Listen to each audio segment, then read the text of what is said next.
केदारखंड यहाँ न कोई यात्री के लिए सुविधा गवर्नमेंट की तरफ से है और न किसी साधु समाज के लिए सुविधा है, कोई किसी प्रकार की कोई व्यवस्था नहीं है गवर्नमेंट की तरफ से। मैं यहाँ भजन कर रहा हूँ, पापा की इच्छा हो तो अभी मेरी बात कराना।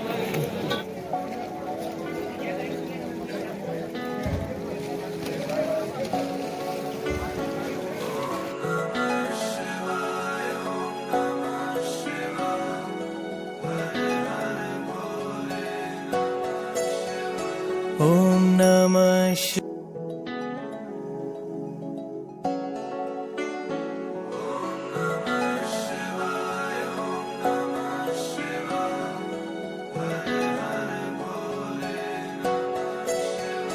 ओम नमः शिवाय, ओम नमः शिवाय, हर हर भोले नमः शिवाय।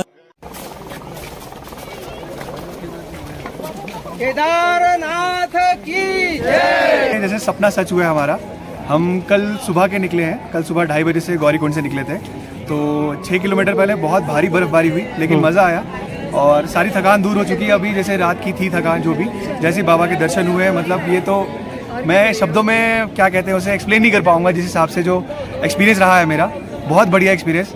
हम लोग सब अलग अलग जगह से आए हैं। हम लोग जस्ट ऋषिकेश में हम लोग मिले थे सारे, और मैं हिमाचल से, ये मुंबई से, वो गोरखपुर से है भाई साहब। तो मतलब एक तरह से शिव भोलेनाथ ने हम सबको मिलाया है, जैसे अपने दर्शन के लिए हम लोग साथ मिले हैं और बहुत बढ़िया एक्सपीरियंस, मतलब मैं बता नहीं सकता आपको। बहुत सारे लोगों का ये कहना होता है कि सरकार पे काफ़ी सवाल होते हैं कि यहाँ पे अच्छी व्यवस्थाएं नहीं है, बहुत इंटीरियर इलाका है और काफ़ी परेशानी होती है रास्ते में चलने में। तो सबसे पहले आप बताइए, आप किस माध्यम से केदारनाथ आए हैं? जी, पैदल आए हैं, घोड़ा से, डंडी से? अच्छा, पैदल आए हैं। तो पैदल चलने में आपका कैसा एक्सपीरियंस था? बहुत बढ़िया एक्सपीरियंस रहा। जब बस खाली थोड़ा सा हमें डिफिकल्ट हुआ जब हम बर्फबारी हुई, भारी बर्फबारी। पहले थोड़ी बहुत बर्फबारी थी, तब तक तो ठीक रहा, लेकिन जब हम यहाँ पहुंचे हैं बेस कैंप पे एकदम भारी बर्फबारी हुई। थोड़ा सा चलना मुश्किल हो गया था, लेकिन उसमें सरकार भी क्या कर सकती है, वो तो कुदरत है।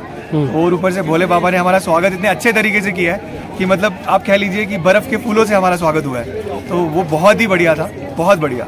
मैं आया हूँ तो मतलब मैं यही कहूँगा कि अगर मैं नंबर की बात करूँ, मतलब रैंकिंग 5 में से अगर मैं देना चाहूँ तो 3 ठीक है। और उसके लिए भी इसलिए बोलूँगा बिकॉज ये बहुत रिमोट प्लेस है और इतनी हाइट पे है, तो यहाँ पे रिसोर्सेज उतना अवेल कराना मुश्किल पड़ जाता है कहीं ना कहीं से। तो ठीक है, जितना उन्होंने करा है वो बहुत बढ़िया करा। देख रहा था उदास तो नहीं भगवान जी, पर यह है कि साधु को न खुश होना चाहिए, न उदास होना चाहिए, सम होके रहना चाहिए जी, ठीक है जी। और पाप पुण्य से परे रहना चाहिए। इन दोनों में बाध्य नहीं होना चाहिए कि कर्मों को हम बाध्य करते हैं, कर्म हमको नहीं बाध्य करता है। यदि मैं चाय पीऊंगा तो चाय मुझे बाध्य कर लेगा, चाय मुझे पीऊंगा ही तो मुझे बाध्य क्या करेगा। तो हम कर्मों को बाध्य करते हैं, कर्म हमको नहीं बाध्य करता है, ठीक है।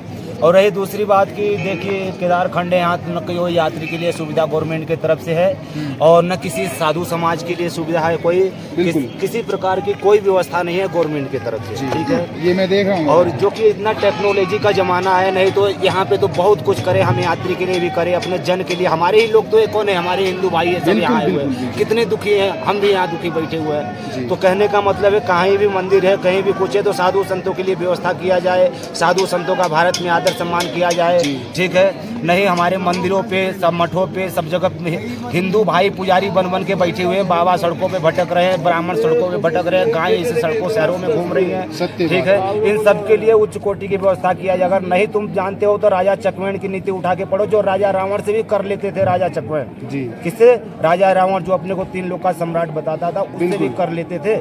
उनकी राजा चकवेण स्वयं बोरी के कपड़े पहनते थे, अपने प्रजा को हीरा मोती पन्ना और सोना चांदी जवाहरात कपड़ों में लगा के पहनाते थे। वो ऐसे राजा थे। तो जिस भूमि पे हम बैठे हैं, बड़े से बड़े महान राजाओं की भूमि है और उनके लिए पशु से लेकर प्राणी से लेकर जीव तक की व्यवस्था की जाती थी।